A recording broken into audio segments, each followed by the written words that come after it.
Salam əziz izləyicilər, necəsiniz? Yorumlarda məndə yazırdınız ki, 45-in 46 olan göl yekunlaşmadı mı?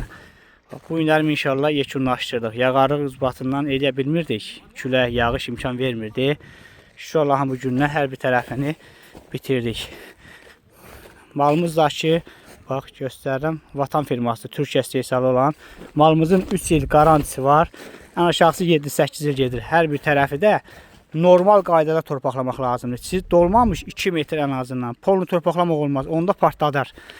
Normalsında torpaqlayın. 2 metr dolandan sonra hər yerini oturandan sonra ondan sonra torpaqlada bilərsiniz. Torpaqlanıb qutarandan sonra da qəşəng hər bir tərəfini setka çəkdirin. Bax görürsünüz hər bir tərəfi sərgəli bir şəkildə yekunlaşırdı. Kimin də suvarma sistemindən, avtomatik suvarmadır, göllərin çəkilməsi, layihələrin hazırlanması, nə kimi suallarınız olsa topdan satışımız da var, layihəni hazır vermemiz de var. İnşallah işi təhvil vermemiz de var. Və hal-hazırda bu işin, qazıntı işini biz görməmişik. Sadəcə bütün işlərin hamısını biz görmüşük. Gördüyünüz kimi hər bir tərəfi də altından daşlı olduğuna görə 2 qat izolyasiya elədik.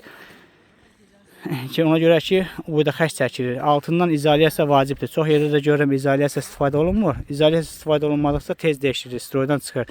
Altında qoruyucu məsləhətdir. 100% onu etmək lazımdır. Oldu əziz sahibkarlar. Bəyənib takip etməyi də unutmayın.